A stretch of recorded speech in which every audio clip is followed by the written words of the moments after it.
Et coucou, j'espère que vous allez bien. Donc aujourd'hui, on se retrouve pour un tuto page d'album 30 par 30. Je vous ai mis le matériel dont vous aurez besoin. Avant cette vidéo, j'ai préparé toutes les photos que je souhaitais mettre sur cette page.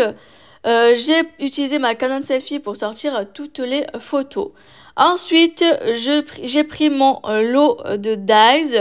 C'est un lot de dies cercle à broder que vous pouvez retrouver chez la Fée du Scrap. C'est ce que j'avais acheté en tout premier car ils existent aussi en forme d'hexagone et je pense me les procurer bientôt dès que j'y pense et dès que j'ai un petit moment. Enfin bref. Et ensuite, il faut savoir c'est que ce cercle à broder se déroule en deux temps. C'est-à-dire que quand vous allez découper votre rond, ça va faire le rond et quand vous allez enlever, vous aurez aussi la partie contour cercle à broder. Donc au début, j'ai fait mes ronds et ensuite j'ai repris mon dies mais que j'ai mis dans du papier motif pour récupérer cette fois-ci seulement le contour cercle à broder. Je sais pas si vous voyez ce que je veux dire. J'espère que vous aurez compris à travers mes gestes sur la vidéo. Donc là, j'essaye de positionner un peu partout les photos, les contours cercle à broder, les die cuts, etc. Et là, je me suis dit, tiens, si je mettais un petit cachet de cire. J'en ai eu plein lors de mon échange calendrier l'Avent avec Véro au Rêve Scrap. Et j'ai dit, tiens, si j'en mettais un dans ma créa, ça serait mon petit défi. Car je lui avais dit l'année dernière que c'était mon souhait de glisser un petit cachet de cire dans mes créas 2023. Donc là, chose faite. Et en plus, j'aime beaucoup le rendu, ça agrémente beaucoup la page. Donc là, vous allez voir, je vais faire plusieurs essais au niveau des dispositions et je vais rajouter d'autres petits die cuts, etc.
Je prends cette planche de tampon de chez Comptoir du Scrap.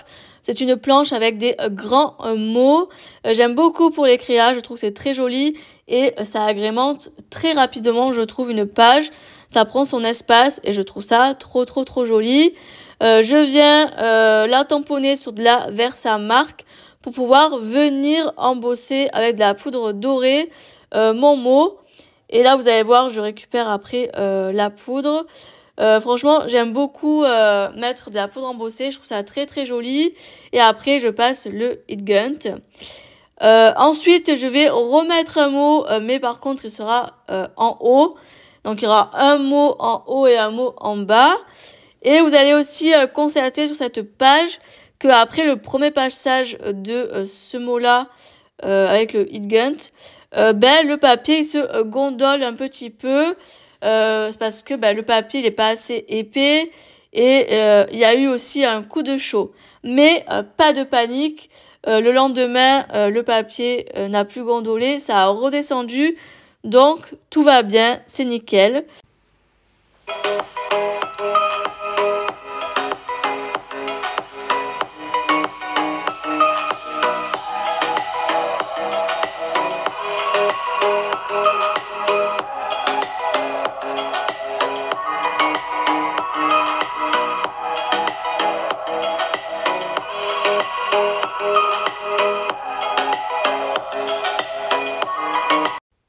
Et la touche finale, je rajoute des petites touches de nouveau un peu partout, de différentes couleurs pour pouvoir donner du peps à cette page.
Voici le résultat de cette belle page. En tout cas, je suis très contente du rendu. N'hésitez pas à me dire en commentaire ce que vous pensez de cette page. Et puis nous, on se retrouve très bientôt dans de prochaines vidéos. Bye bye!